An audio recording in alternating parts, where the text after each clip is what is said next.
All right, so here we go. All right, welcome everyone. This is Andy Arnott, and with my cohort, Amy. Amy, you want to say hi? Hello, everybody. It's great to see all of you guys here. Yep. And this is Seller Roundtable number 2. So this is exciting. So if you've not joined us before, this is kind of a coaching slash Q&A type setup, and we also try to throw in some instruction too, because sometimes nobody has a question and there's some downtime, and we also want to be able to give you guys, every week, give you guys something to look forward to on, the learning side of things. So this format's super fun. If you have a question, I think Zoom allows you to do a little raise your hand type thing. We can unmute you and turn your camera on. If you don't want to do that, then just post your questions into the chats. And generally, I like to start out with questions. A lot of times in the beginning, though, people are shy, and if that happens, then we'll go directly into the content and then go from there. Yeah. So, anybody got a question? Go ahead and type it in the chat, or use the old raise your hand on Zoom. To ask a question. Right. Should listings be deleted from your listings once you are sold out? Ooh. Okay, Andy, I wonder if your answer is going to be different than mine. So I think they're talking about close your listing, right? Yep. Yeah. So we never ever close our listings, and the reason for that is I don't necessarily suggest that everybody does this, but we've been doing this for a long time. We've got our processes and we have manufacturers we trust. We have a lot of infrastructure and relationships in place. So this might not necessarily be perfect for anyone. For us, we never turn it off, because what we do is we do back ordering. So if we ever run out of stock, we set our order or our ship date back. It depends on what the time of year. Like if it's coming up on Chinese New Year and we run out, which we actually did on a couple of our we sold way more than we thought over Christmas, and we actually stocked out.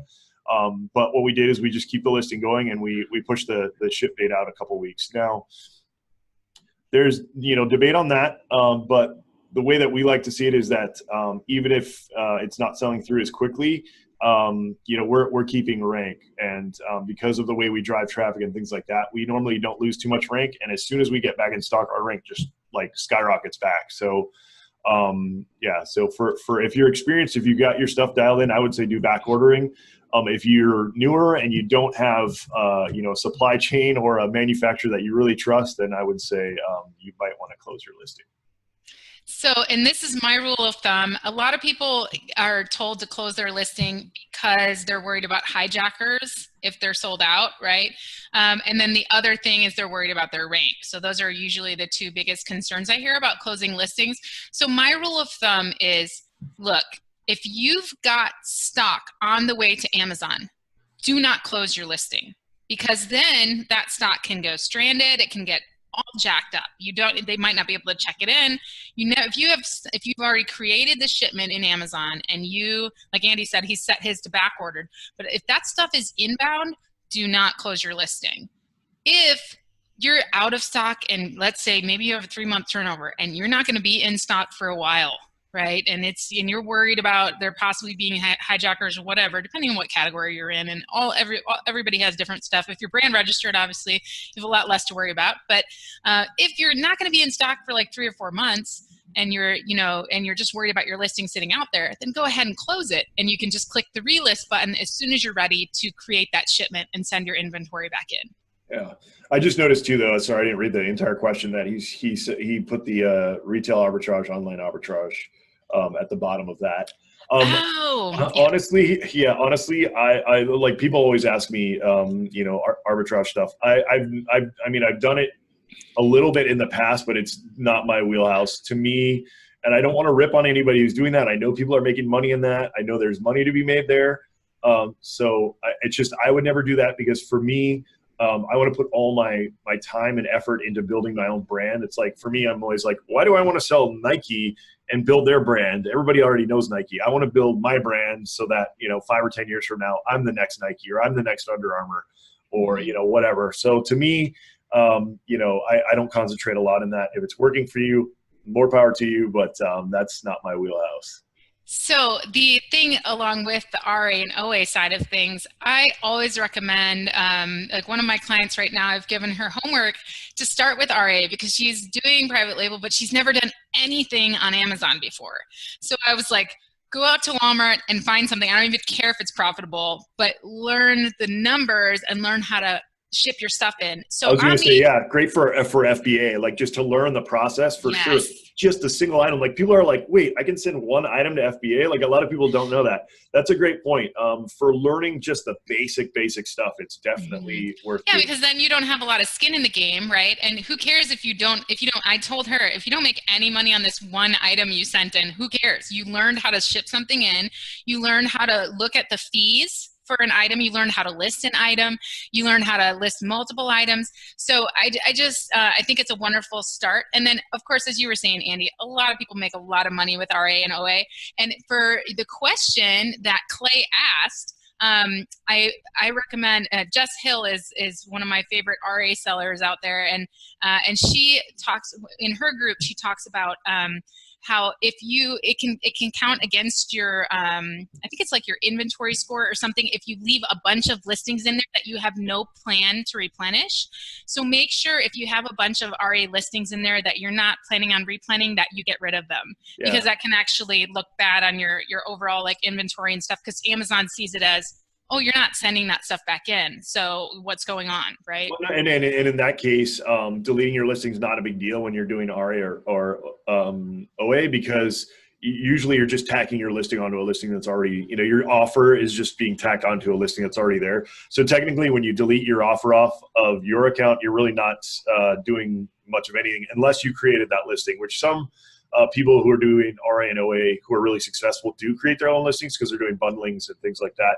Now, from what, even though I don't know a lot about that subject, I of course follow it because it's, part of the Amazon world. So what I've been kind of hearing and seeing, and it makes sense to me, is that what I've heard is a lot of big brands are starting to crack down on that. So like they don't want, like, even if you're like doing a bundle or something like that, like they see it as you diluting their brand, or possibly like maybe not giving the same customer service that they would and things like that. So I would not be surprised if that market gets tighter and harder to sell in, at least in the next like years. Set up your Shopify site to be fulfilled by Amazon, and it's a simple plugin. You just search Shopify for their available add-ons, available plugins, and you can just search for Amazon FBA, and you just install it right on your Shopify site, and it'll walk you through how to connect your Amazon.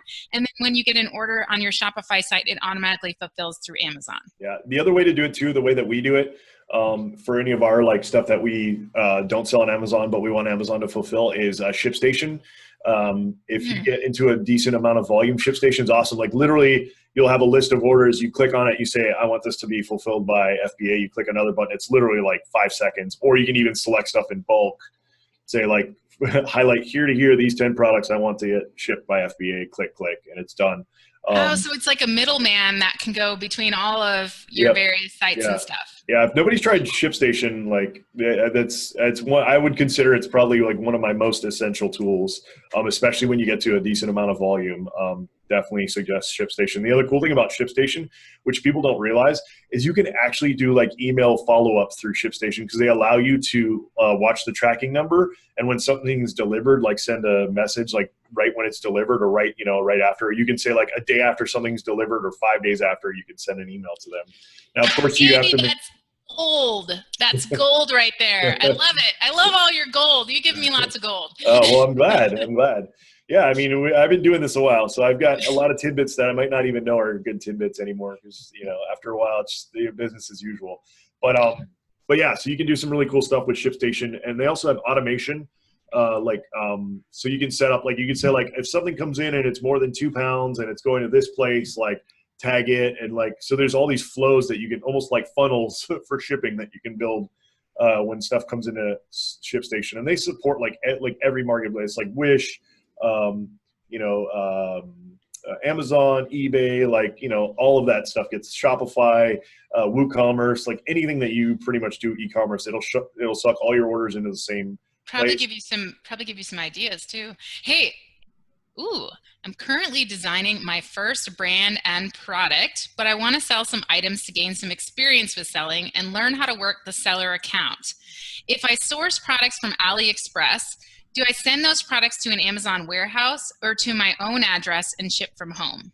Ah, this is a great question. And so I'm going to go into, because today I was going to talk about I don't know, like I've done a video on this before on my YouTube, kind of how I first started when I was doing private label, like the trick that I used to source on AliExpress. And that's kind of what I was going to cover today and go a little bit more in depth in that, because I know that it's a cool trick. And I think like a lot of people starting out can get a lot of value from it, because it's similar to what Amy was talking about with the RAOA stuff. It's like, minimal risk, but you can kind of get your head in the game on how this stuff all works. So let me go into my training for the day, since this question directly relates to it. So when I first started out, it was a side business. It was something that we started because my wife didn't want to do her day job anymore when our first son was born. So she didn't want to work anymore. So I started dabbling in the Amazon world as kind of like something to replace her income. So at first, it seemed super overwhelming and things like that. And this was back in 2013, where there's, not training like there is now, where you can find almost how to do anything. So it was kind of like on my own. But what the technique that I kind of come up with early on, which seemed to work really well, granted 2013 was, it was kind of a gold mine. It was like you could almost throw anything up and have success. But, this technique still works really well today.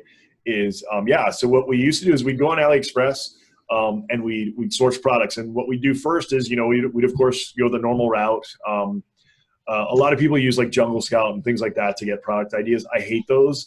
I call them my verification tools. But what I like to do is like tell everybody, like, go with something you're passionate about, because it's going to show through on your products, like what you produce. If you're like super into cats, then you come out with cat products. Or if you're super into baseball, like maybe baseball related products, or cars, like, auto parts. Like, in other words, like try to tie your sourcing ideas to things you're passionate about, because that number one, you're going to have knowledge. So if your customers come to you, you're going to look like an expert because you already have a lot of knowledge in that subject or in that niche.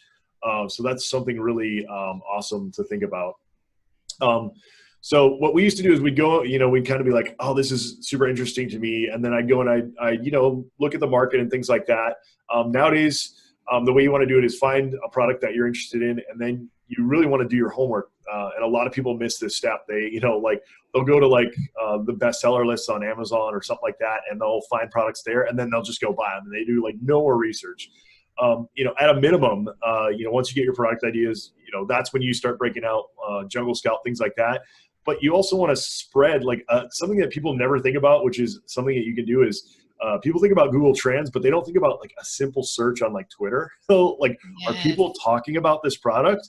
If they're not, if you're trying to source like, keychains or something, like, are people talking about it, or is there any demand for it?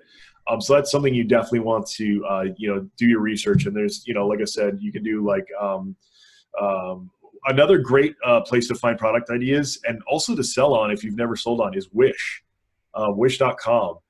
There's a lot of opportunity as a merchant there, but also for product ideas because it's social based. So wish.com is a great one to go look at. AliExpress itself is a great one to look for trending products. And then there's also some tools out there. I wish I could remember the one I used to use. I'll have to try to dig it up and see if I can post it for you guys. I want to say it was like Sourcezilla or something like that, but it was cool because it would go out and scrape like Shopify stores, like these weird like Japanese online stores and like all this stuff, and find like these trending products, which was really cool. Like Groupon, like it had all these different stores that it would tie into. So that's how you can, kind of get some of your product ideas and kind of verify that there's some demand for that.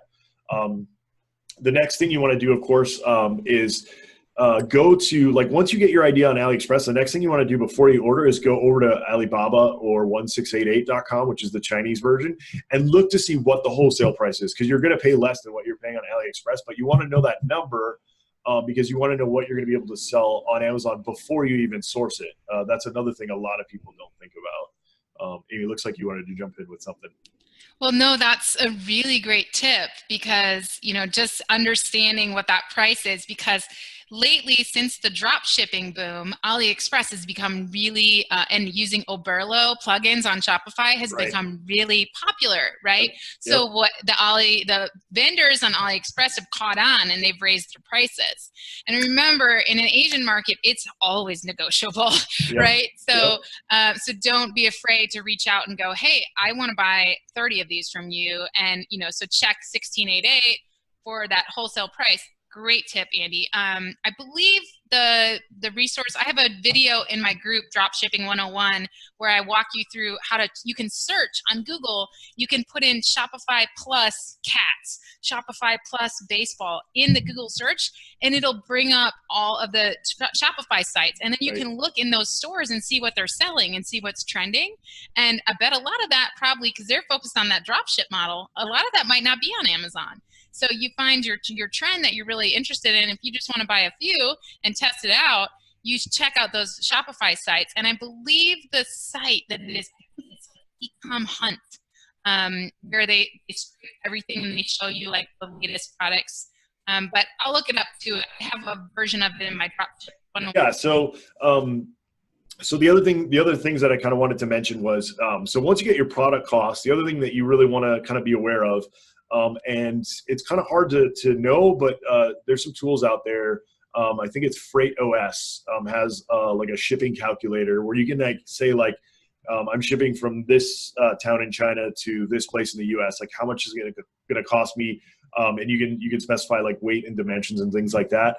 So that's something else you want to at least have an idea of. The other thing is you can reach out, like even though you're not going to buy yet on Alibaba or 1688, you can reach out on Alibaba and say, hey, I'm interested in this product. How much is it like for 1,000 units? And if I ship it here, how much is it going to cost me? You don't have to buy it right then, but then you have that data later on that you can go back to and kind of have a good idea of your numbers.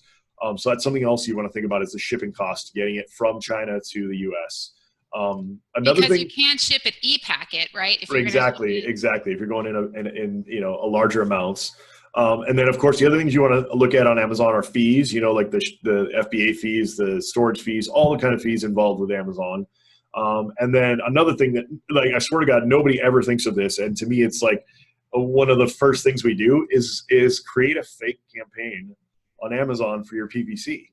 Because what happens, and I see this over and over again, is somebody will create a campaign or will source a product, and then they'll get the product in stock. They've ordered 5,000 or whatever. They get it into Amazon, and then they go to set up their PPC campaign, and they see that product, especially like in the beauty, jewelry, things like that, it's like $5 a click or something astronomical. So PPC like isn't even an option because it immediately sucks your profit away. So create a fake. What we do is if we're interested in a product, I go on and I literally create a campaign like I would if I was going to sell that product, with at least like 10 or 20 of my main keywords. And then I see like what the suggested bids are. Okay, but how do you do that when you don't have your product in your inventory yet to create an ad group? Do you add a similar product? No. You just put any SKU. Like you don't create the entire campaign. You just because you can advertise for products that aren't in your inventory. Right. So you can just put any SKU in there you want. It doesn't matter. And then the keywords are what you're looking for. And then you just paste your keywords in there, and then you see like, okay, beauty face mask is $5 a click. Like, and that's one of my main keywords. Like, I probably won't source that product because it'll just kill my profits on the PPC on the marketing side. Yeah, like CBD right now. Exactly. Oh my God. I get like a new. Yeah. We get tons of new people coming to us right now, and I have to turn them away. I'm like, I'm sorry, I'm not going to do CBD. Number one, it's impossible to navigate. Like Amazon, like there's all these like keyword blocks and PPC and like all this, like where they shut the listing down and then bring it back up, and then CBD is the next fidget spinner as far as I'm concerned. If unless you have some early mover advantage and you have some kind of like crazy hookup with the like getting it super cheap or something. That's like the new fidget spinner. Yeah, I did a review of an article. I forgot who it was by, but I did a review of an article that said the top trending retail things in 2019, and I talked about each thing. And one of them was going to be that CBD was going to be open, right? Because soon they're going to lift all those restrictions. But by then, you know, right now Amazon's making so much money charging $10 a click for the word CBD, you know, in PPC. It's going to be crazy. But anyway, we could talk about that for yeah, I actually think I'm pretty sure, because we had a client early on that came to us. I'm pretty sure the keyword CBD, like you can't even bid for it on PPC. Like it's a blocked word. Like you won't get any impressions for it. So you have to be, if you're marketing CBD, you have to be super creative and market for things like anxiety. Like, you know, like you can't, you have to be super creative. I believe. And yeah, exactly. You have to be, okay, so costs. Yep. So marketing costs. So yeah, so like PPC, like how much it would cost you to do some launches, some promotions, like 50% off or whatever, or if you're going to go large, you go 90% off. And this is as easy as just taking out, you know, I usually do it on like, you know, Google Docs or something like that, or Airtable is one of my favorite tools that we use like crazy for everything nowadays. And you just plug those numbers in. And then that way you'll get a super good idea before you even source the product, if it's going to be a viable product. Like give yourself the advantage of doing your homework beforehand and not getting all these products to, like, there's so many people that I just like, I want to like cry tears for them that they have, you know, 3,000 sitting in Amazon and you can't turn it because it's either the PPC is too high, it's super saturated, you know, and that's a common thing. So, and then the other thing you want to also look at, is when you're doing the test, when you did the small amount, like, you know, say you source 10 items from AliExpress or something, look at the return rate. That's another huge factor that people don't look at. You know, if you've sold 10 and 4 people have returned it, it could be just that it's a you know, crappy quality from AliExpress. That can definitely happen. But, you know, if it's an electronic product or something with moving parts, that's something that you really, when you go now to source on Alibaba, you want to make sure you do a lot of sampling, a lot of, you know, checks, you know, inspections. And that's the other thing.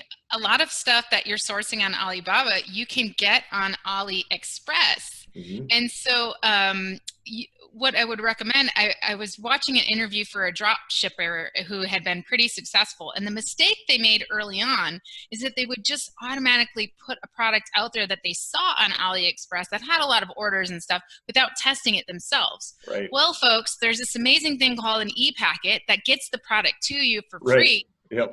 So why not order one of them before you go all in, right? Even if you're going to source something on Alibaba and you're thinking about it and you're like, oh, this is an interesting product. See if you can find it on AliExpress, get it shipped to you with an e-packet for free. Yep. And check it out yourself, inspect it, see how it looks, you know, and then when you're like, oh yeah, I've run my numbers, everything looks good, I'm going forward. I'm 1,000 of these. Yep. Then order them and go for it. Yep, exactly. And then so like see now you've done all your homework, you know your numbers, and you decide, okay, this is, you know, a product that I want to, you know, possibly source.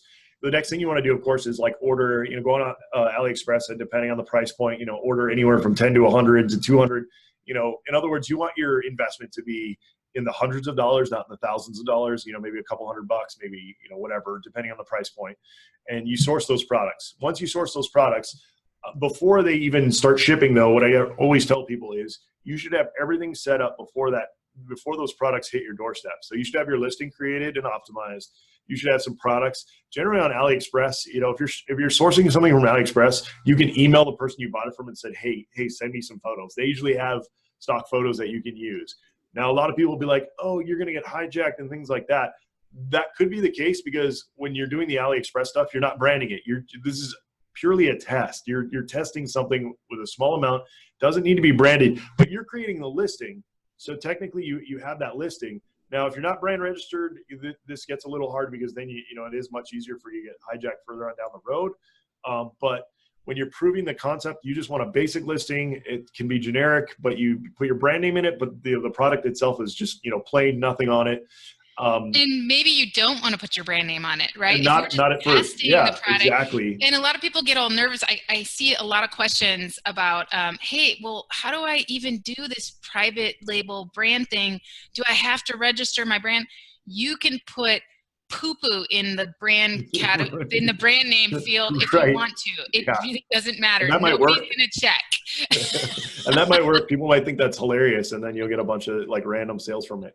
No, but yeah, so I mean, the other thing that you can do too, which we've done this as well, is you keep it completely generic and to test it, and then you create a whole new listing when you bring out your next item when you source the larger amount. So it's a whole new listing. So you still get that like honeymoon period and all that kind of stuff.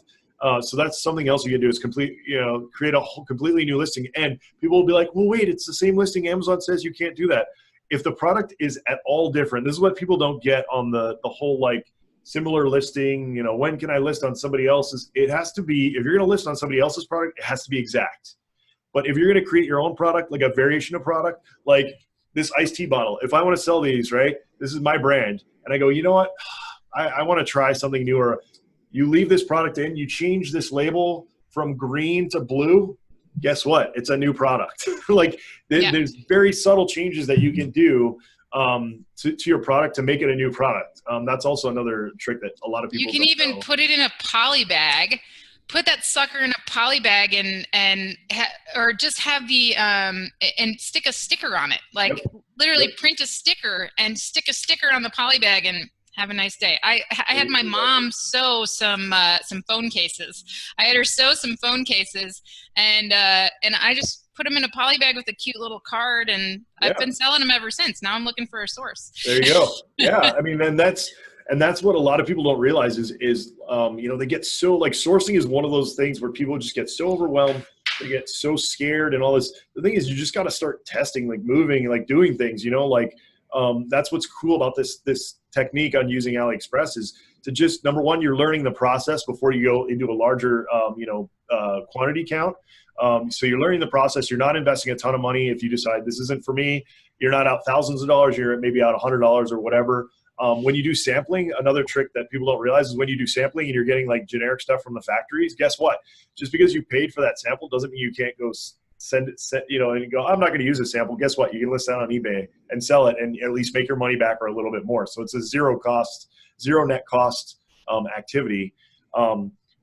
So I think I left off on proving the concept. I have my listing set up. I have some PPC. I don't go super aggressive on the PPC because I don't want to spend a ton of money in case I don't use that listing or I transition into something else, but enough money to kind of prove the concept. And my goal there is to break even. If I break even, I'm happy, but I'm testing demand at this point. And so once you do that, once you test the demand, you go, hey, I have a question for you. Yes. PPC. So when you first launch a product, I always start with auto PPC because the product hasn't indexed yet, and I want Amazon to go, okay, yeah, I'll index you for these, right? Yep. Before I create a manual campaign, do you do the same? I actually do both. I do a manual and an auto, but what I do on the manual to start out with, there's a couple of different ways to do it. You can either go super long tail and do like 10,000 keywords, or the easier, better way these days to do it now, or not necessarily better, it's just easier if you're testing products, is to just use broad keywords. So, if you're selling, a ballpoint pen, you just do pen as a keyword and it'll get anything related to pen on the auto campaign that will convert for this pen.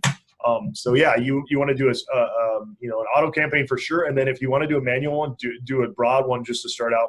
And that's very similar to doing an auto campaign. It's just going to flush out as many keywords as possible related to. So that's the reason you would create more than one campaign in the beginning, just because you want some additional keywords in order to. Right. I want all the data possible. Later. Right. Okay. Yeah. I want all the that's data a good possible. Tip. Yeah. Okay. So now you've got your product set up. You've got your 10 items from AliExpress. Generally, they're going to come to you first.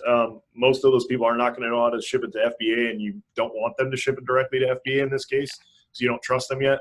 So you get these 10 items. What you want to do, of course, is just check the quality, make sure they're just not, pieces of crap that you're going to send off to Amazon. But once you get those 10 pieces, then that's when, like Amy said, if you want to brand it, you can start printing labels and throw some labels on there. If you want to keep it like basic, but still have some kind of branding on there, or you can keep it, just plain Jane, which is what we do a lot of times, just, pretty much generic. Get them and then send them in, and then that way you learn the process of, printing the FBA labels, putting them into a box. They're probably going to make you split the shipments to different FBA fulfillment centers. All those kind of intricacies that you don't want to do when you've invested thousands of dollars and have thousands of items that you've never, then all of a sudden you're getting all these issues, and that's what I see people, having over and over again. So yeah, that's definitely something to think about. Now, and then when you've proved that concept, and you're like, yeah, I mean, I'm ready to. When you're ready to order your next shipment of them from your supplier, you know, okay, this is something I might want to take to the next level. right? Now, Exactly. when you get to that point, do you go back to that vendor that you got it on AliExpress and try to start working with them? Or? Generally, I don't. So the last kind of bullet points on my thing. So one thing I'll do, a lot of people don't know this, is you can do, I forget what it's called. I don't remember the exact terminology, but it's like a sourcing request on Alibaba. So you can say like, here's my product. This is what this is what I need. This is what the information I need. How much per unit? What's your minimum order quantity? What's it going to cost me to send it by ship, by air? Most manufacturers these days have a relationship with fulfillment with what's the word I'm looking for here? With multiple like vendors? Are you No, with shipping. No, with shippers. When like freight forwarders. Freight forwarder. That's the word I was looking for. Okay. The ones. Three kids below 6, so you know how that works. Zero sleep. Freight forwarder. A lot of them have relationships with freight forwarders already, so they can give you all that information. Now, of course, when you get that information, you're going to want to cross-check that, especially if you're new, and make sure they're not trying to rip you off on the shipping side of things. But anyway, that's where you start collecting data from all these different suppliers. Now, when you do that, the next step's going to be that you really want to make sure that you're going to get some quality stuff. So I always say, or at least for us, we always do 3 samples minimum. And usually a good way that you can tell if a supplier's reputable or somebody that that you could probably trust is on Alibaba. There's filtering, so you can filter for different things. One's market, so like if they've sold $10 million last year or 20 million or something like that, that's a good filter to apply. Another thing that you can apply is the ISO filters. So ISO is like a manufacturing standard. You can filter by ISO. So like if the manufacturer is an ISO certified manufacturer, you're probably going to get better quality products. So you can start filtering these people out.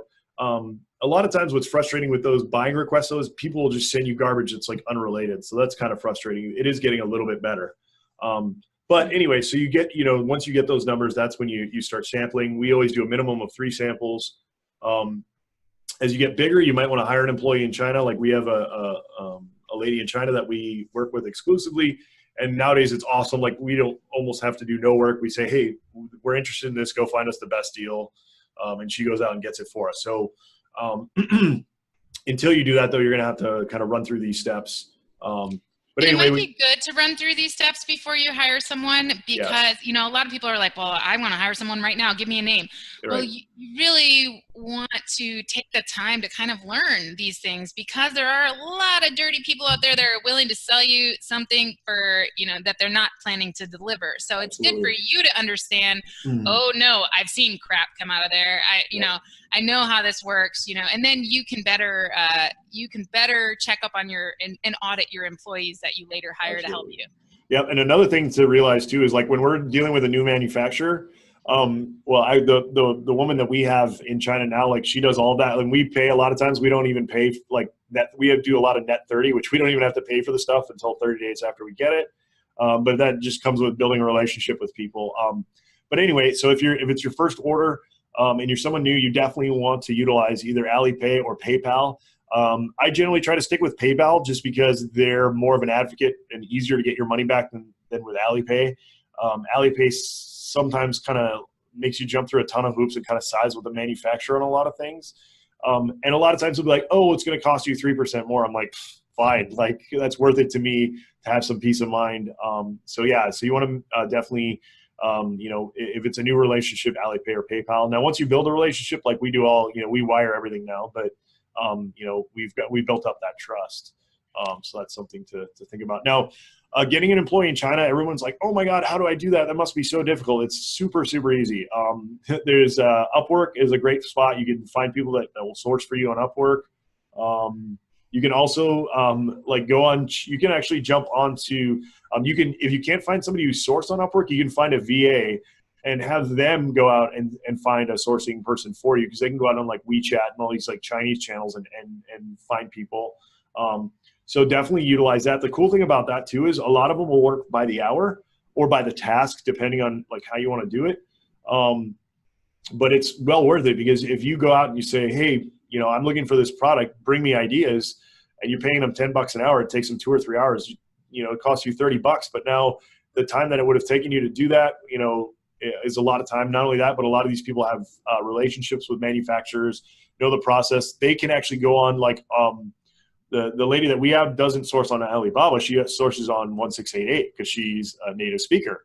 So you have a huge advantage with finding manufacturers at a better price if you have a native speaker able to source for you. So that's also something to think about. Yeah, because the prices and sometimes quality on like 1688 are, I think Alibaba has become and AliExpress has become so saturated now with not even factories. It's all like traders just individuals that are just, well, I'm just going to put this product out there because I've figured out how to list on, AliExpress, and I'll go source it from the factory and I'll charge you an extra however many %, right? Right. And that's the appeal of actually going to China yourself and meeting with, that's the appeal of Canton Fair now, because right. You're dealing directly with the factory. You're not dealing with a trading company or just an individual trying to upcharge you. So, and like you were saying, Andy, if you have an employee directly in China, then they are able to reach out directly to a factory. But you do have to be careful because, we were talking about this in our preparing for China webinar the other day. And really there are so many students in China, and this thing is going around now where the students are believing that they speak a little English, that they can now become sourcing agents and sell their services as sourcing agents, and they really don't know what they're doing. Right. So you do have to be a little careful about hiring, and making sure, like you were saying, that if you're hiring someone on Upwork, they have some sourcing experience and they know how to speak that language, and they know how to tell if someone's just trying to act like they know what they're doing, but they don't, right? Yes. Yeah, the other cool thing too is because we've worked with somebody now for years, we have a good relationship with her. Like, we don't even get our samples delivered to us anymore. Our samples go to her. And then she gives us like videos and like, tells us like this is the best quality and gives us videos and all that kind of stuff. So that's kind of cut our time down as well to source. Like, the process is so streamlined now for us that we can onboard products really, really quickly, which is awesome because you can then scale really quickly. So. Okay.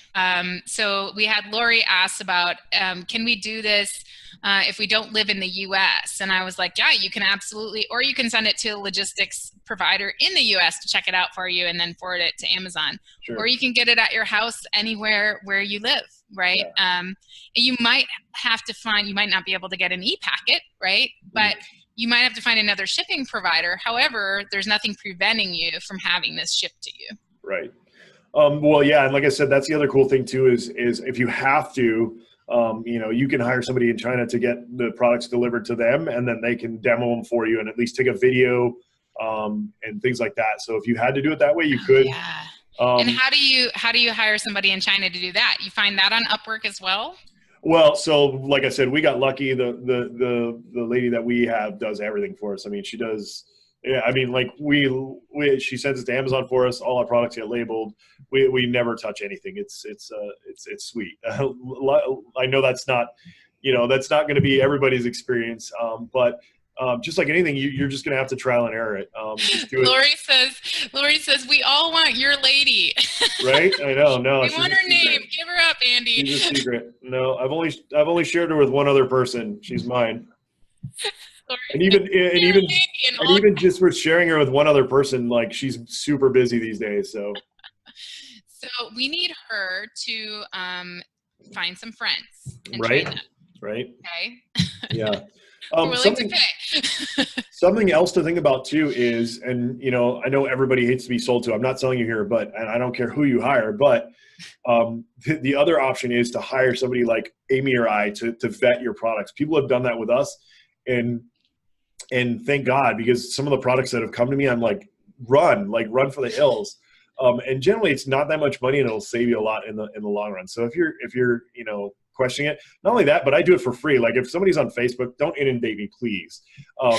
And if you talk to me, like I seriously try to help as many people as I can for free. But if you're going to talk to me, get straight to the point. Like send me the link to the product and say like yes or no. Like keep it short and sweet, and then I'll get back to you. If you write me along like hi or a wave, I'm not going to respond because I just get so frustrated. Like please value my time, and I will value yours in return and give you like free advice in return.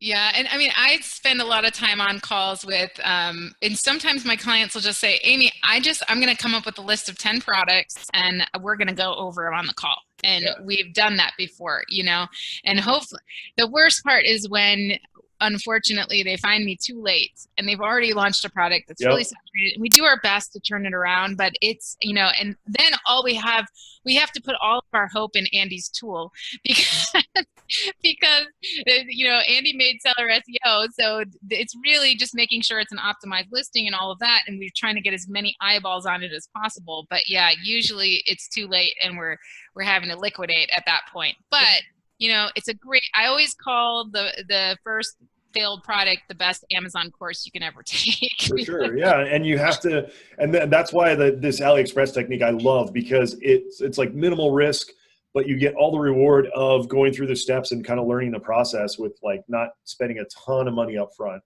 Exactly. So in Jason's case, he was the one who asked the original question. He lives in Europe. So, you know, he would have that sent to him first to kind of vet it and check it out. Or he could find someone. I mean, in the beginning, you probably want to get it sent to you until you can grow to the point where you're understanding it. And then you hire somebody that is in China or something. And there, by then, you've kind of gotten experienced at checking things out. And you know what your standards are. Right? So you know what data points you want that person that you're hiring to check for, which is why it's important for you to know your own business processes and your own, what's the word I'm looking for here? Your own requirements, your own quality control requirements, right? Yeah, your own expectations. Yeah, like what you know, what's when you get a product. And that's why I say get 3 too. Like a lot of people will source like 1 or 2, or, you know, make sure you get at least 3. I say minimum of 3 because there's going to be a huge difference in quality and workmanship. What we've noticed a lot of times too is sometimes the higher priced products are worse than the cheaper ones because you're getting a middleman or somebody you know, who's not you know, not the original manufacturer. So get at least 3 and test the quality. Like use the product yourself. That's one of the best ways. Like here I'll give you a tip. Like this is one of the products that this is a sourced item for one of the things. It's really cool. A carabiner clip with a knife in it? Yeah. How cool is that, right? It's really cool. I like it. Don't steal it. Very Californian. Don't steal it, right? But I mean, like, so like I've used this and I love this. So, you know, it's one of those things that, you know, get the product and use it. And if it's something that you're not going to want to buy, who else is going to want to buy it? I mean, that's another great litmus test. If you're buying something and you're like, this is a piece of shit, I'm not going to use this. Guess what? Nobody else is going to want to use it either. And why would you want to open up open yourself up for that many bad reviews and stuff, right? Right, exactly. Oh my gosh. I found a product on AliExpress that was horrible. Like it looked awesome. I got to go get it. Hold on. Okay, yeah. All right. Go get it. Well, actually, I don't know where it is. So anyway, it looked so cool. It was a cat treat dispenser. So it was like a rolly toy that the cat paws it and then the treat comes out. Sure. So I ordered it because I was like, I'm going to source this and I'm going to create a little bundle and make it cool with my cat toys, right? Right. And I get this thing and the hole on it is not big enough for a treat to go in or out of it.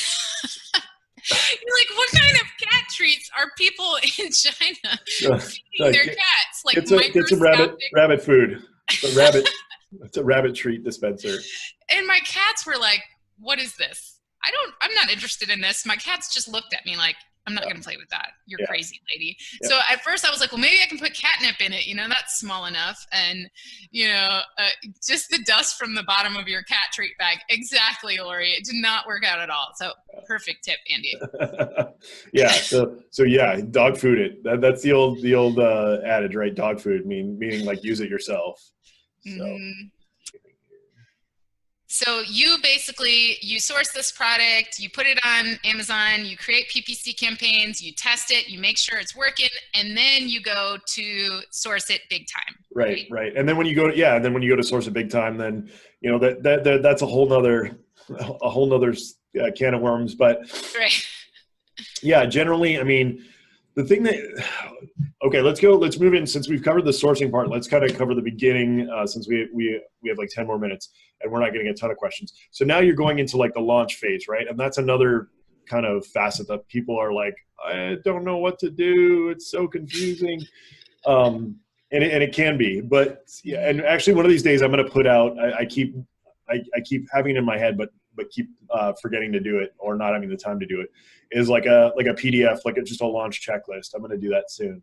But some of the things you have to realize, and a lot of people don't realize this, and why I laugh when I see people are like, how much do I need to start on Amazon? In some of the groups, they're like 500 or whatever. I mean, it of course depends on the price point of the product, but you really have to, number one, you have to believe in your product, you have to believe in your brand, and you have to go all in when you launch. When you launch a product, you have to be prepared. I tell people, depending on the product, be prepared to be negative $2,000 in the first 2 weeks or month or something like that, depending on different circumstances, of course. But you have to realize that you got to go negative at first, and it's scary. I got it. I totally get that. But the reason why so many people fail is they put a minimal amount of marketing behind their product, and then they're like, I don't get why it doesn't work. When you launch your product, this is the make or break, because you get that first month or month so. I mean, it's debated all over how long the time is. I'm going to use a month because I think that's what it is, and that's kind of our experience. So you get a month of quote unquote honeymoon time, which means that Amazon's kind of indexing you for a lot more words. You're kind of getting this early boost, because they want to see how this product's going to work out. So during that honeymoon period is your best chance to really get your product solidified as relevant for your keywords, and start getting some sales volume. So when you're launching your product, you want to make sure that, number one, you're super aggressive with your PPC, and then you're also doing a slew of other things along with that. You want to be doing offsite traffic, whether it's Google, Facebook, Pinterest, any other source. When people are like, which source should I use? I say all. It's whatever you can get your hands on, to promote. I mean, even if you don't have a big following on Pinterest, just dropping that link in Pinterest, Google will see that link, and then you might have a chance to get ranked on Google a little bit higher. Those are all signals that Amazon and Google look at. I mean, they look at each other to see what's popular, what's trending, things like that. So Pinterest, Google ads, Facebook ads, promotion sites, Facebook Messenger blasts, blog posts, press releases. I mean, literally, I can name probably 100. The more you can do, the better. And I know it's time consuming, but you have to look at the launch of your product as one of the most essential parts of your product and your product success. That you're building the foundation of your product success. The first thing is, of course, the listing optimization. Your listing's not optimized, it's not going to do anything. You're just going to blow money. So that's the absolute first thing. And then the next thing is just to make sure that you're sending a lot of signals to Amazon that product is relevant for what you're targeting, and is going to get sales volume quickly. So Andy, I had a call today, and someone that follows some of the big names out there said that they're in all the big 7-figure seller groups and all of that, and they said that running external traffic is a waste of time, because why, when all of your traffic is on Amazon? Oh, I love those people, because guess what? That's why I had one of the best-selling Christmas products on the planet. That's why I'm going to crush you like the little bug you are. Yeah, no, that's great. I love when people say that, because I know that in the next year or two, they're going to be going super hard into offsite traffic and wondering why, all the people that are like, oh, my sales are dwindling, I can't figure out why. I'm like, well, it's because you're not doing offsite traffic. And why does Amazon love offsite traffic so much? How does offsite traffic compare to ranking your product versus Amazon PPC? Right. So yeah, I mean, what people don't realize now is that there's more clout. Amazon, if you think about it from Amazon's standpoint, okay, Amazon loves to get money from you from PPC, right? But it's all so day. saturated now that they know that a lot of people just either aren't advertising or they're, bidding at a price point where they're not getting any impressions. So Amazon's getting net zero from you at that point, right? So Amazon goes, okay, so we're not getting any money from these smaller sellers on Amazon. How can we incentivize them to to market their product? And they go, well, wait a minute, if we let them send traffic from off of Amazon, we not only do do we get somebody buying that product that we get a chunk of for fees, but that new person coming in that seller drove to us may not be an Amazon Prime member, and guess what? They had a great experience with Prime, they're now signing up for Prime. So if you think about it in a logical way, it's a no-brainer. Of course, Amazon is giving extra juice to offsite traffic because you're bringing them customers for free. You're giving them free money. It's like opening your checkbook and writing Jeff Bezos a check for help for his divorce. It's like yeah. So we have a couple of questions, Andy. Yeah, okay. First one is, and I think we kind of covered this one. We have beyond the early reviewer program, PPC, Instagram influencers, collages, Facebook chat box, giveaways, optimized keywords, which is pretty good, diverse amount of stuff. Yeah. What's a good way of obtaining sales and reviews for a new product launch? I mean, I pretty much covered them all. When I say, people reviews, of course, nowadays, people are like, just pull their hair out over reviews. Now, the other thing about a launch, when you're doing a launch and when you're driving all this traffic and sales on your product early on, it's a double benefit. Now, as soon as we launch a product, like as soon as it's listed, I enroll it in the early reviewer program on Amazon. I think it's $60 to get 5 reviews. And what that does is, if somebody buys your product, Amazon does a follow-up email rather than you having to do a follow-up email. They charge you for it, of course, but to me, it's worth it. And what they do is they give an incentive. They're doing incentivized reviews. They don't let anybody else do it anymore, but they're doing it. So they email. So if Amy bought my keychain knife, 2 weeks later, Amazon emails Amy and says, hey, do you want $2 streaming credit for Amazon Prime movies if you come and review this product? Tell us how it is. And then that person goes and reviews the product. So you can get reviews pretty quickly that way. A lot of people say, I don't have success with it. And the reason why is because it's a volume game. If you've only sold 2 products, it's only a small percentage of those people are actually going to take the time to go and do that review. So that's the other reason why you really want to push hard early on your products to get those products in as many people's hands as possible, because then that early reviewer program will actually work, because you'll get, if you sold 100 in the first 2 weeks, then, if only 3%, which is, it's probably like 1 to 5% is probably the review rate. So if you sold 100, 1 to 3 probably give you a review. And nowadays, if you have a new product, because of the way that the reviews game has changed, like a lot of people, I know I will, like if something has like about 3 reviews, that's to me, about good enough social proof, especially if they're verified reviews. If they're not verified reviews, then that's a different story. But if it's a verified review, then to me, 3 is about the magic number. If you get the 3, then it'll just snowball and you'll get more and more. The people are like, no, you need 5, you need 10, you need 20. I disagree with that. I think that, if it's a new product, like 3 is about the magic number. Yeah, definitely. I agree too. And people are passing around in all these groups about how 10 is the minimum number of reviews. No, Yeah.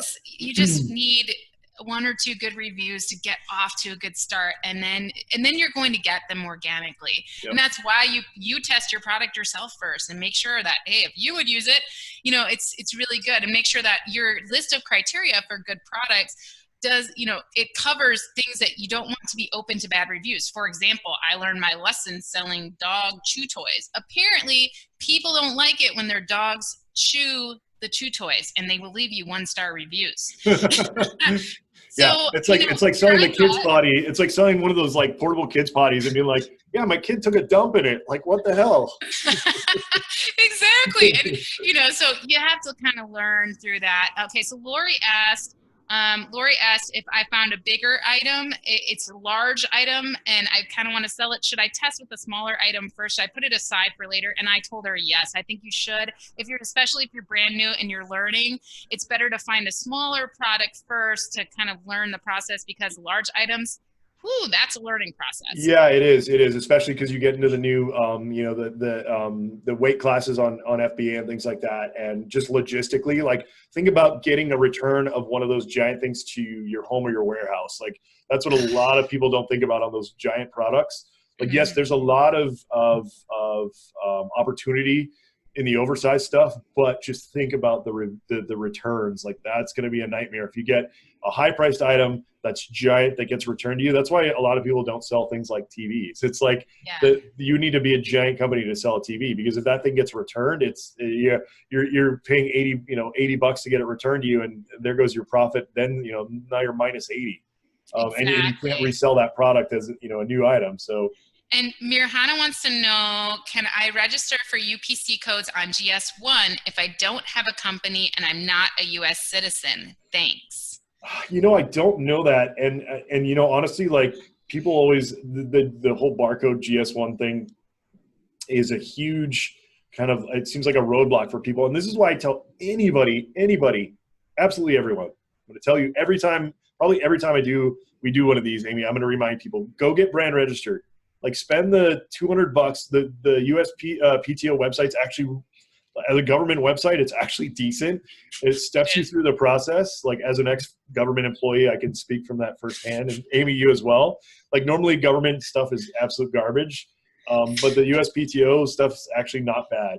But I filed my own trademark on there before. It's not bad at all. I think it took me like half an hour at the most. It was. I filed mine on Amazing at Home, and I got it granted. It's amazing. Yeah. But yeah, there are some. On the other hand, I'm fighting office actions on my other trademarks, and I'm still waiting for them to be. But I agree. Like you should get it right away. Yeah, get it right away. Like file it, and then get into the brand registry. Then you don't have to worry about GS1.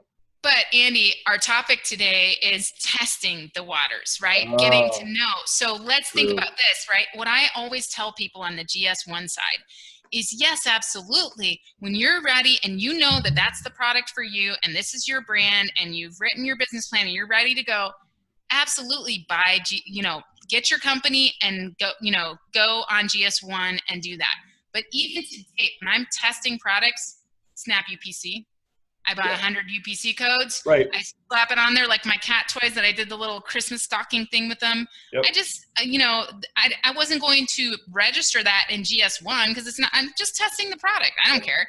And so, you don't have to worry, like Amazon's not going to ban you, You just try it out. If you're just testing a product, slap a used UPC on there. That's fine. As long as you get it from a reputable provider that says that they use GS1 barcodes, you'll be fine. Just test your product. And then when you're ready to go all in, because you've tested and everything, that's when you register your company, you do everything, if you haven't already done that, right? And then you add it to your actual GS1 barcodes. Hopefully that's helpful. Yeah, I think, and honestly, I need to go back and check this because I think that, let me see here. I think that they might have changed it and let anybody anybody can, let's see, for unbranded items. Yeah, right here. Anybody can apply for the exemption now. I thought that they had changed that. So you don't even need brand registry anymore. Eureka. Here, let me post the link. Yeah, you can apply. So it says brand publisher. If you just enter generic, then you can not have any UPC. Let me post the link in the chat for everyone. There you go. Sweet. Okay. Yeah, I just did a G10 exemption for a bundle I wanted to do. And yeah, I thought you had to be brand registered, but I think they must have changed that. So no, not for G10. Yeah, you can just put generic as the brand and they'll just grant it for you. So it's pretty cool. So we are at an hour, Andy. Yeah, cool. We wrap it up? Yeah, all right. So any last minute questions real quick here? And then if not, then we'll... Mirhana wants to know if I register my brand, I don't need GS1. So actually, if you do have a brand registry, you don't need new UPC codes for new products. So that is good. Yep. Yeah, so what happens is if you're brand registered, you go on and you apply for categories, which they grant almost, it's not a big deal at all. You just say like, I sell in, home improvements and beauty or something, and then they grant you exemptions in those automatically with your brand registry, and then you can upload, like it just makes the process a lot easier because you don't have to like dig out UPC codes and paste them or it streamlines the process because literally you just don't need to enter them anymore. You just need to make sure that you have your product identifier, which is usually the manufacturer part number, which if you're a private label seller, you make that up, it's your own. And then the brand name. And with those two fields entered, you don't even need to enter any product identification codes. So, okay. And then the other question is, Lori asked, when you say you push hard on PPC early on, what amount or percentage do you stick to? Okay, so that's a hard one, of course, because it's it varies so much in cost and type of product and things like that. And keywords and yeah. Exactly. So what I mean by pushing hard is like, so when you go to set up an Amazon campaign, like an auto campaign, they usually give you like a suggested bid. It'll say like, suggested bid 57 cents or whatever. What I normally, or they'll give you a range. They'll say like, the bid range is like 57 cents to $1.11. The median suggested bid is like 57 cents or whatever. What I always do is I take the range. So the top of the range, so it was like 57 cents to $1.05 or whatever. I'll go and enter like $1.10. So in other words, you want to bid above even the range because you want to be, you want to go super hard into that category and into those keywords. Like early on, you want to be aggressive to actually get that data, that early data. And once you get that early data, that's when you start spinning up the manual campaigns and only targeting the keywords that you've converted for thus far.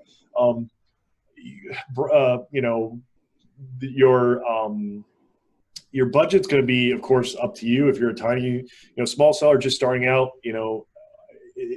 it's hard to tell because I'm in a different world. So like maybe $5-10, maybe $20 on the upper side if you're just starting out. For me, I do hundreds a day, but it's of course because we're a larger seller. So it's just.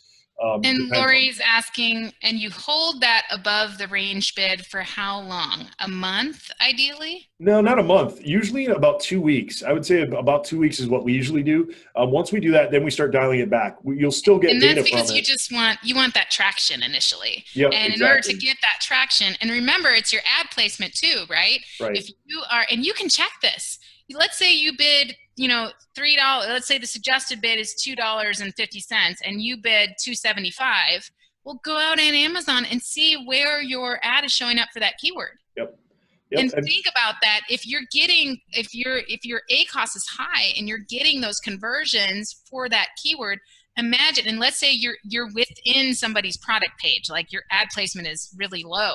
Imagine if you raise that bid, you might actually lower your ACoS because then suddenly you're at the top of that page for that keyword. Yep. And that's even more sales, right? So when I teach optimize. Yeah, we'll do. Actually, we never got to the PPC stuff that we were going to talk about. Oops, maybe we'll do that next week. Actually, that's probably what we'll concentrate on PPC next week. Yes, let's do that. Let's do a whole session on teaching people how to optimize PPC, how to run their PPC campaigns. Maybe some talking about the new dynamic bids because that's really confusing for folks. Yeah. Well, I tested just a teaser. I tested those, and so far the results are. Oh no! Are you serious? I was excited for it because I thought they were maybe going to be using like machine learning and like really like kind of like self-optimizing, but all we saw is our ACoS skyrocket. So yeah, we're going to test some more, but so far it's not positive. Okay, good to know. And I was wondering, how in the heck am I going to analyze that, right? Yeah. Well, so, we spend a lot on our PPC, so it's easy for us to test because we blow through so much data so quickly. So yeah, so far it's not good, but I'll update you. And there might be, so just to explain it quickly, if you go into your campaigns now, there's a setting that says like lower bids if the person's not able or not expected to convert, raise or lower bids, depending if they're expected to convert or not convert. And then the other one is just like leave my stuff alone. I want to bid what I want to bid. Fixed. Right, fixed. Like don't touch my stuff. So you recommend don't touch my stuff so far? Well, no, the lower one it was the default before this. Okay. So I haven't tested the keep my bid where it is. I'm gonna do that next, I think. But so in the ones we've tested, the other setting though below that is it was kind of like the bid plus before, but now you can kind of specify like, okay, like bid my keywords up to 900% if I'm going to be the first person on the page. Yeah, I saw that. Yeah, and we tried. Could get expensive. You could blow through your whole daily budget if. Yeah, so we tried some of those too, and the ACoS, like I did some pretty high, like percentage wise, I did like 500% on some of them just to test it, and I was surprised the ACoS didn't explode as much as I thought it would. But what I could see that being really useful for is in the launch period, like we were just talking about, that way you could like guarantee that you're going to be the first product on the first page. Because what that does too is if you stay in that spot long enough, Amazon actually starts to lower your bid because they go, oh, this is what people are clicking on. This is a relevant product for this keyword. So a lot of times if you get aggressive on PPC, it'll actually like after a week or two, you'll see it start to creep down because you're actually getting signals showing that Amazon, if you're converting, Amazon's going, oh, that's super relevant for that keyword. We're going to move that up and move our bid down for it. Right, exactly. Got it. Versus if the opposite happens. And so a lot of people, they freak out about the ACoS initially. And that's why I always tell people when I'm teaching them PPC, I'm like, look, it's okay. In the beginning, it's going to be ugly, scary, but we're going to optimize it using that data, right? And then we're going to get it down to a manageable level. And, but people always freak out in the beginning and then they just start pausing keywords. You don't want to pause keywords. But again, we could talk about that for hours, right? Okay. Oh, and hey, something else we have to do, Amy, because I always forget to do this. I did a post today about this and everybody people were like, you're such a hypocrite. Because, I posted a thing saying that, I'm so tired of seeing, people were like, because I'm always learning too. Like, I always check, I try not to pay too close attention to my competitors because I feel like innovation gets stifled when you do that.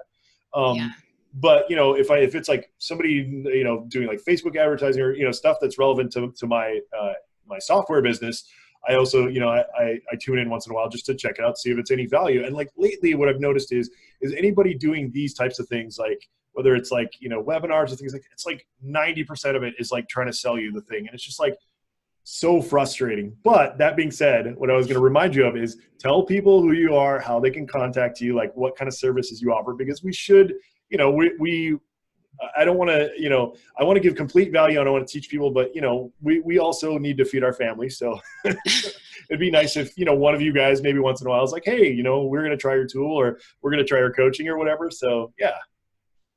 Okay, so you want me to tell people who I am and how to contact me? Well, sure. If you don't have to, I'm just saying I never give you the opportunity, and I don't really plug myself either, and I don't want to too much. But I also want to let people know who we are, what we do, and all that fun stuff. We can introduce each other. Right? Because I'm good at bragging on you. No. So, well, most people know me. A lot of people I recognize as already have been my clients or in my group. So Amy Weiss, Amazing at Home is my Facebook group. You can go to amazingathome.com and check us out anytime. Contact me anytime. I'm willing to help you with anything Amazon, anything e-commerce, anything business. So, I'm really excited about that. And I'll pass it off to Andy. Yep. So for me, it looks like Amy brought the crowd today. So this is a lot of Amy's people. So if you don't know me yet, I'm, I started selling on Amazon in 2013. We sell 7 figures, but that's actually kind of our side project now, which is kind of funny to say. But my main project now is sellerseo.com, and how it kind of came about and how I kind of know Amy is funny. We initially I started building these tools because I was so frustrated with what was out there now. I just felt like everything took so much time. So Amy was one of our early beta testers. And once I met her, I was like, I need to hook up with Amy and do something, because I could tell she's a go-getter. She's somebody who constantly learns. If you want to know how to be successful, follow people like Amy, because you have to, like I said, even myself, to this day, I know a lot, but there's so many things I don't know and so much I can learn. I'm always listening to, other Amazon seller podcasts. I'm always listening to marketing podcasts. One of my favorites is the one that I'm kind of obsessed with right now is Marketing School from Neil Patel. It's cool. Yes, I've listened to that one. It's good. They're 7 minutes long. So I got a Google Mini in my bathroom now. So when I jump in the shower, I listen to it. And so that's kind of fun. Yeah. That's my shower podcast. But definitely learn from people like Amy and put in the time. But anyway, I like to talk, as you can see too, which is funny because I'm an introvert. So I created these tools, and at first I was like, I'm going to keep these tools for myself. Ha ha ha. I'm going to make millions on Amazon. Nobody will know how, and then I realized that, I could help a lot of people, with using these tools, and just with the time savings and the things like that, the cool things that you can do with it. And it's probably bad because, you know, we give such a gratuitous, like, free trial. Like, most people are like, you know, limited trial, like 14 days, 7 days, whatever. We let you try for 30 days. If you cancel, I'm going to be sad, of course. But like, my whole thing is like, if you use it and it helps you in your life and you walk away, that's fine with me. Like I said, I prefer you be a customer a long time, but you know, if I just help you a little bit, I'm stoked about that. So, and any of my group members know how much I love your tool, Andy. And if you've ever been a client of mine, you've probably seen a demo of Seller SEO on a call because I use it so much. So it's just been a huge blessing in my life, and I'm super excited. Andy and I are going to be pairing up on this. We're going to keep these coming to you, and we can't wait. We just want, we're both excited to help as many people as we can and just learn as well as much as we can, right? Absolutely, yeah. I'll learn together. That's why I really love this format. And like, this time we didn't do it as much as I'd like to, but like, next time, I know a lot of people are putting in the chat, and you know, people are shy and things like that. But I love when people actually, before we started, we had people jump on with video and audio and stuff, and that's really cool just because it's fun to like meet and interact with you guys, you know. And now it's like, we're not talking to just somebody on social media. We actually like get to know you and see your facial expression, see how frustrated you are or pissed off or happy or whatever. So yeah, all right. So that being said, now you know who we are. We'll probably keep we're not big pluggers. We're more here to help and bring value to you guys, help you guys. That's my main goal. I'm pretty sure that's Amy's as well. Just the fact that, you know, if we help one of you guys, like, you know, make money and live your life of freedom and your dreams, you know, like pictures on the beach. If I see anybody that says, hey, you helped me like 2 years from now and they're sitting on a beach in Puerto Rico, I'm going to be super stoked to see that. So those are the kinds of things we want to see. Now, that being said, one last thing. I'm going to unmute everybody and everybody say, what's up? And it's going to be a mess, but it'll be fun. All right, ready? All right, everyone's going to be unmuted. All right, go. What's up? Hello. Thank you. Thank you. Hello. All right. Thank you so much. Hey, thanks, guys. Thanks so much, you guys. All right. We'll see you next week. I'll put another reminder in my group too.